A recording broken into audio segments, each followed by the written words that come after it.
आज 8 मार्च women's day, हकूक़े नस्वां का दिन। बड़ी धूमधाम से हम औरतों के हकूक़ की आवाज़ बुलंद करते हैं। उन औरतों के हकूक़ की आवाज़ बुलंद करते हैं जिनके सरों से आज चादर खींची है हमारे हुक्मरानों ने। हम उन औरतों की आज़ादी की बात करते हैं जो अपने हक़ के लिए आवाज़ उठाती हैं। हम उन औरतों की आज़ादी की बात कर रहे हैं जिन पर सीधा फायरिंग हो रही है आज। हम उन औरतों की आज़ादी के अलंबरदार हैं जिनके घरों में हम रात के वक्त दीवारें फैलांग कर घुसते हैं। बहुत बहुत मुबारक हो आप लोगों को आज का दिन, बहुत बहुत मुबारक हो वुमेंस डे आपको। बड़ी बाजी आपको सबसे ज़्यादा मुबारक हो, आप केक काटिए। जिस तरह उस दिन अरशद शरीफ कत्ल हुआ था और आप लोग ने केक काटा था, आज लाहौर में जो तमाशा बना है उस पर भी आप केक काटिए, क्योंकि ये आप लोग हैं। आप लोग इलेक्शन से बचना चाह रहे हैं। हमने अपने पुराने वीलॉग्स अगर आप उठाकर देखें पिछले 2-4, तो मैं बार बार यही कह रही हूँ कि ये इलेक्शन से बचना चाह रहे हैं और इलेक्शन से बचने के लिए ये मुल्क को सिविल वॉर की तरफ धकेलना चाह रहे हैं, ये तसादुम करना चाह रहे हैं। और आज जो लाहौर में खेल खेला जा रहा है सिर्फ और सिर्फ इलेक्शन से बचने के लिए, आप इतने लोगों की जो है जानों पर आप लोग लेने के लिए तैयार हो, आप औरतों के सरों से चादरें उतार रहे हो।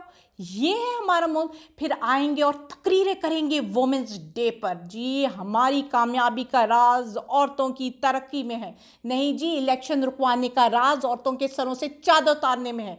फिर आप बात करते हैं हमसे आकर, फिर आप बोलते हैं कि हम आवाज़ क्यों उठाते हैं, फिर आप बोलते हैं कि जी हम बाइस्ड हैं।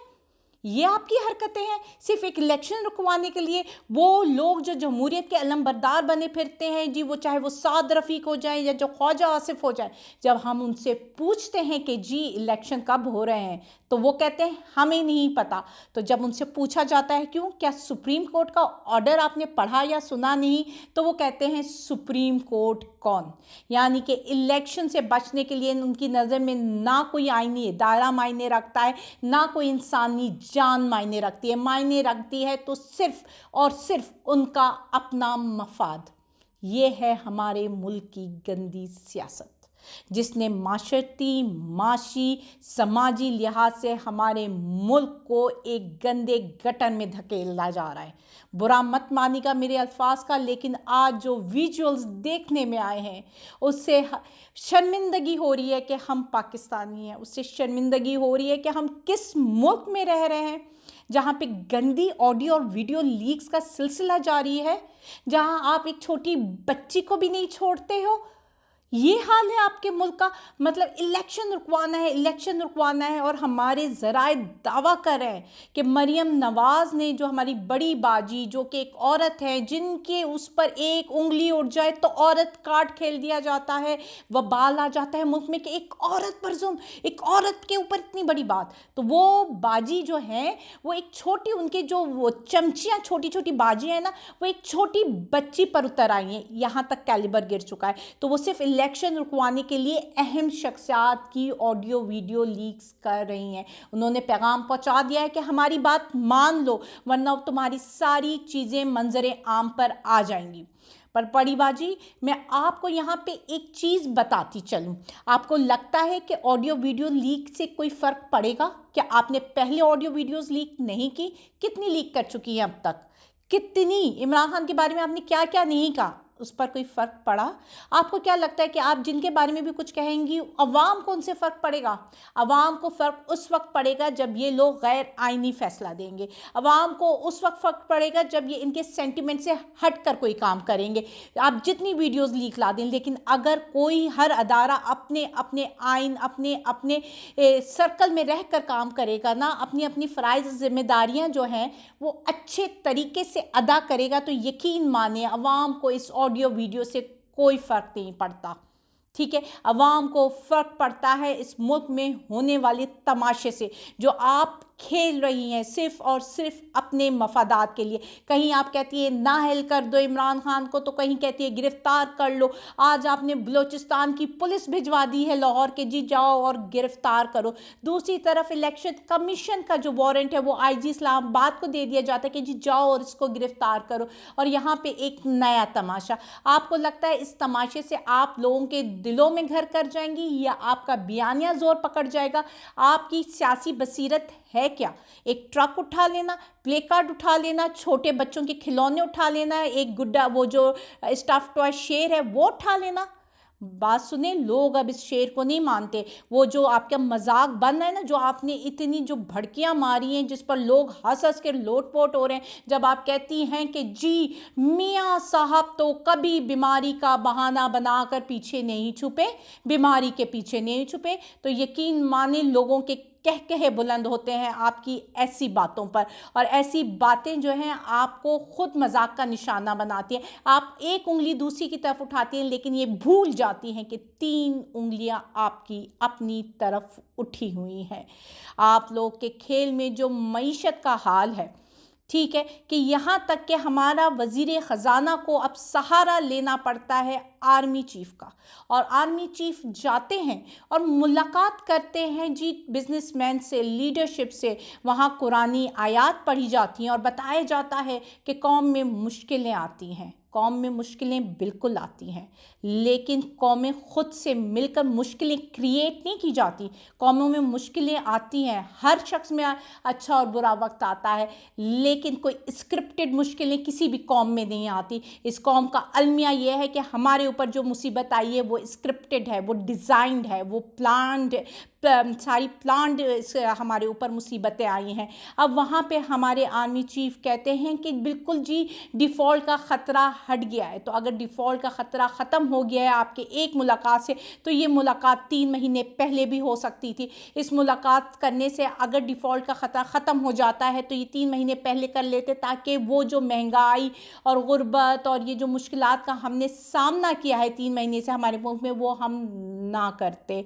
लेकिन आप क्यों मुलाकात करते? आप तो एक पॉलिटिकल है। वहाँ पे बयान दिया जाता है, कहा जाता है कि जी जो कि कामरान खान कोट कर रहे हैं कि वहाँ पे आर्मी चीफ ने जवाब दिया कि जी मैं इमरान खान से मिलना नहीं चाहता, मैंने तो सिर्फ सदर को भेजा था। ओ सॉरी, मैं भूल गई, वो तो ए पॉलिटिकल है, चले जाने दें इस बात को। लेकिन मुझे लगता है कि अब हमारे जो वज़ीर ख़जाना इसाक डार हैं उनकी छुट्टी पक्की है, क्योंकि मुल्क को मिल चुका है एक नया वज़ीर ख़जाना, जिसके आते ही के साथ, जिसकी एक मीटिंग से मुल्क डिफ़ॉल्ट से निकल जाता है। हमें ऐसे होनहार वज़ीर ख़जाना की ज़रूरत है इस वक्त। और आप यकीन करें, मुझे एक चीज़ का बड़ा दुख और अफसोस होता है कि जो हमारे रिटायर्ड जर्नल हैं बेचारे कितनी मेहनत करते हैं, कितनी मेहनत करते हैं अपनी ज़िंदगी में, लेकिन जब वो रिटायर्ड होते हैं, उनकी आराम का टाइम होता है, तो हम जो सिविलियंस में से एक काबिल बंदा नहीं आता जो वो नैब की पोजीशन संभाल सके, कोई एक काबिल बंदा नहीं आता जो किसी बड़ी पोस्ट में लग सके। और हम बेचारों को फिर से उन बेचारों को तंग करना पड़ता है कि सर प्लीज़ आप आएँ और नैब के चेयरमैन लग जाएँ, क्योंकि हमारे पास वो काबिलियत ही नहीं है।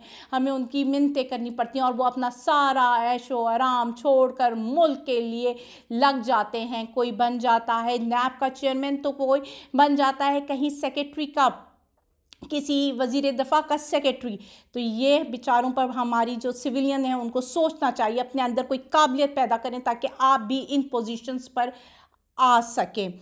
ठीक है, दूसरी तरफ एक नया खेल, वही मरियम आपी की बड़ी बाजी की ज़िद। अब तो याद करें कि जो आज के मैंने विजुअल्स देखे ना, उसके बाद उनको इज़्ज़त देने का मेरा दिल नहीं चाह रहा, बड़ी बाजी कहने का दिल नहीं चाह रहा, लेकिन क्या करूं, उनके लेवल तक गिर नहीं सकती।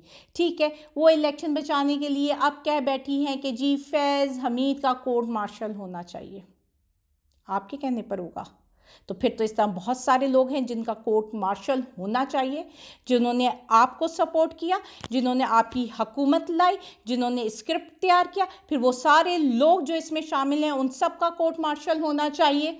आप लोग ने गेम बना लिए, आप जिसको चाहेंगे उसका कोर्ट मार्शल करवा देंगी, जिस जज को कहेंगी कि ये बुरा है वो बुरा है, जिस जज को कहेंगी ये अच्छा है ये अच्छा है, मतलब आपके कहने पर आप सर्टिफिकेट्स बांटेंगी अब आप सबको। मतलब मुल्क का तमाशा बना दिया है आपने सिर्फ इलेक्शन रुकवाओ के चक्कर में। मतलब पूरा गेम, पूरे पाकिस्तान का सिस्टम एक लाइन पे चल रहा है और वो है इलेक्शन रुकवाओ। और इस इलेक्शन रुकवाने के लिए किसी को गद्दार कह दो, किसी का कोर्ट मार्शल करवा दो, किसी की इज्जत उतार दो, किसी के सर की चादर छीन लो, लेकिन इलेक्शन नहीं होने चाहिए। ये है इस मुल्क का निज़ाम जो आप लोग चला रहे हैं। फिर आप लोग कहते हैं कि इमरान खान का बयानिया क्यों चल रहा है। इमरान खान का बयानिया इसलिए चल रहा है कि उसने एक दुखती रग पे हाथ पकड़ा है और वो है 2 कानून जो इस मुल्क में नाफिज है। अब इमरान खान के लिए तो बलोचिस्तान से आ गई है पुलिस अरेस्ट करने के लिए, तो क्या राना सनाउल्लाह साहब अरेस्ट होंगे? उनका भी तो गुजरांवाला के दादे दहशतगर्दी की अदालत ने अरेस्ट वारंट निकाल दिया है, तो अब आप उनको गिरफ्तार करेंगे? वो तो आकर टीवी में बयान देते हैं, वहाँ पे जी पुलिस कहती है कि जी हमें पता ही नहीं कि राना सनाउल्लाह किधर है। रोज़ाना आए दिन तो वो आपकी मीडिया टॉक्स कर रहे होते हैं, तो पुलिस उस वक्त आंखों में पट्टी बांध कर बैठी होती है। ये है 2 कानून जिसकी इमरान खान बात करता है और जिस पर लोगों ने मान रहे हैं, जो मान रहे हैं कि वाकई ये है 2 कानून। वो जब सच बोलता है, आप लोगों की जो रगों पे हाथ उंगली रखता है, तो आप लोग फिर फ्रस्ट्रेशन का शिकार होते हो। आप लोग उछलते हो, कूदते हो और अपनी इस फ्रस्ट्रेशन में मुल्क की बर्बादी कर रहे हो और आप लोगों के पास कोई हल नहीं है। आप लोग किधर भाग कर जाओगे? आपके कोई रोड मैप्स नहीं है आपके पास सिवाय तसादुम तसादुम तसादुम। आज का दिन बहुत मतलब हमें ये था कि चलो एक रैली निकलेगी, ये होगा, चलो एक इलेक्शन की तरफ, एक जमहूरियत की तरफ कदम बढ़ाएगा, ठीक है। दूसरी तरफ पूरे ट्विटर में, पूरे सोशल मीडिया में जी वोमेंस डे है। ये आपने सेलिब्रेट किया है वोमेंस डे, ये है आपके मुल्क का हाल। फिर आप उम्मीद करते हैं लोगों से कि वो आपका साथ दें। बहुत दुख है, आज का वीलॉग मैं बड़े दुखी दिल के साथ कर रही हूँ क्योंकि मेरा दिल ही नहीं चाह रहा कुछ बोलने का कि मतलब मैं इतनी गंदी सियासत पे क्या बात करूँ। मुझे आप लोग बताइए, मुझे इस दफ़ा आप लोगों के कमेंट्स चाहिए कि ये सब कुछ देखकर आप क्या फील कर रहे हैं। शुक्रिया।